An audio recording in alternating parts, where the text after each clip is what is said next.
Is it hard for you to portray a those as a Syriac actors? How do you portray Thank you for that question. DJ, sobrang hirap, especially pag medyo controversial yung character, being a priest. And this was more than 100 years ago. But hindi lang siya, actually even yung 1940s na Malyari, he's a documentarist during post-war. So all those timelines, kailangan kumaralin yung pananalita, yung mannerism, yung kung paano sila gumalaw. Mahirap po, pero isang pribilehiyo para sa isang aktor na mabigyan ng ganitong chance, lalo na supported ka ng malaking produksyon. So, yun yung regalo mo. Magandang gumawa ng isang pelikula na alam mo, ito yung mga kasama mo, magagaling na talaga ng mga binigay lahat. And syempre, masaya tayo kasi ito yung pwedeng mag-push pa para mapagbuti mo pa yung craft mo. Because this is your first time. Ajay, sabay na lang ko. Yeah, in a horror, it's my first horror film. That's right. So we are very proud. Sana matakot kayo. Ba't hindi kami matatakot dahil kilala ka na namin? Hindi po sa pelikula lamang po ito, Mami, na sana matakot kayo. Parang ang hirap na isip ko, parang ang hirap natakot pag ganyan kagwapo eh. Matatakot mo.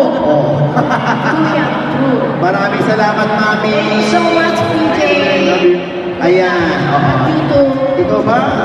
Papa B, pinangarap mo pa maging isang pare noong araw na... Totoo? Oh my God. Naku, walang sexy pagka ganon. Ha? Charot lang. Okay. Sino naman ang susunod nating magtatanong? Ayan.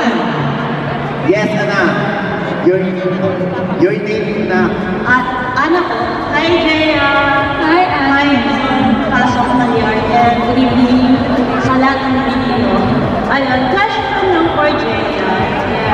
From Haunted Mansion, Killer Bride, anong kaibahan ng Malyari?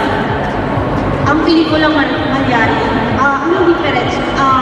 Nagkaroon ka ba ng challenges moving yun? Sabi ka nila! Sinabi ko kanina sa press con, bago ko tanggapin tong movie na to, ayaw ko na talagang mag-horror sana. Kasi puro horror na yung ginagawa ko, baka medyo ma-typecast na ako sa horror. Pero, nung binasa ko yung script, grabe, napakaganda ng pagkakasulat ng pelikulang to. It's very detailed, tapos tatlong timeline siya. So, it's very different sa lahat ng horror films na nagawa ko before. So, tinry ko din yung best ko, syempre, na ibahin yung character ko dito sa lahat ng naging characters ko before. Iba din naman talaga. Maraming salamat sa iyo, Ana. Sino bang gusto magtanong? Wala na ba? Ayun, malapit na sa microphone na eh. Sige, yan. Pag-alan mo pa, ate. Ayaw pa namin. Okay, go. Ready, anak? Hello po, good evening po. My name is Shelo, and my question po is for Direk Caprito. Ayan, Direk, ikaw na. My question po is, paano po yung naging preparations po for the movie, and paano niyo po napili yung cast? Like, kung sino po yung fit doon sa role? Sayang.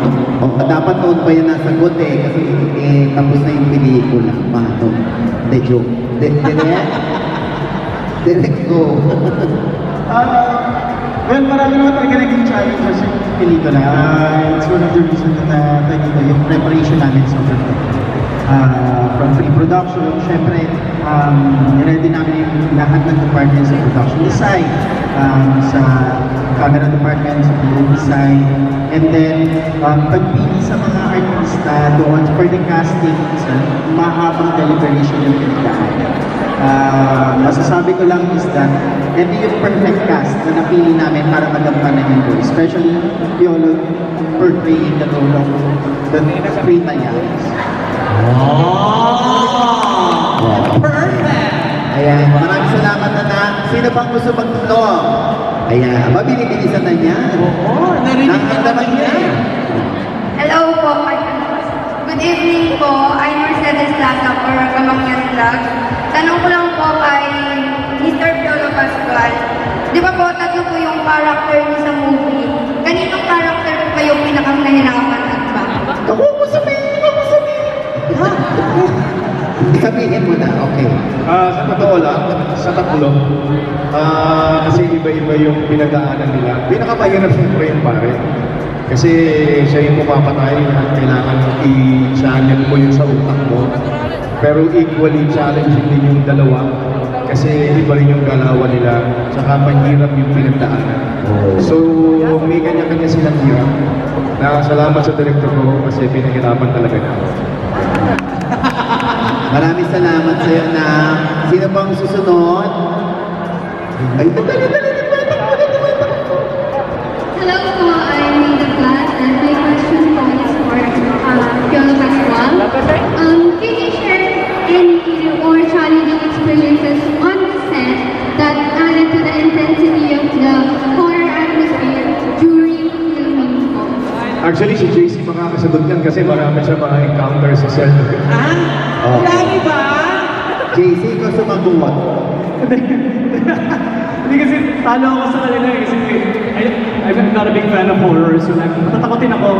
Kasi, so, like yung kanina mga ghost, pinalayo-layuan ko sila. So, imagine me sa set, kapag pinakikita akong mumo, I'm like, nako, magtayo-kita sa kaliwa. So, yeah. So, medyo ibig sabihin yung mga naka-makeup. Ayaw mo? Hindi ako pumunta sa haunted house, sa horror train, wala. Ako yung pinakamasarap takutin kasi nagugulat ako lagi. At saka sabi ko, makakatulog ako sa pelikula namin kasi pikit ako ng pikit. Challenge pala kay JC yun. Sayang naman yung ginawa natin. Ibigin mo lang. I'll try my best. Maraming salamat, anak. Sinong susunod pa? At least mga 82 na lang ang tatanong. Tapos na tayo. Ay, okay na. Ayan, okay. Sana nasagot na yung mga tanong ninyo, no? At, syempre,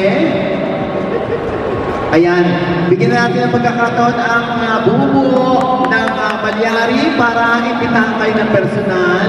At syempre, mga nanonood sa atin online. Yeah! Simulan natin kay Ron. Yes, Ron! Invite natin sila! Nagulat. So yan po, maraming salamat po sa pagsuporta niyo sa aming MediaCon. At patuloy po kami humihingi sa inyo ng pagsuporta. Suportahan niyo po ang Malyari sa December 25. Maraming salamat po.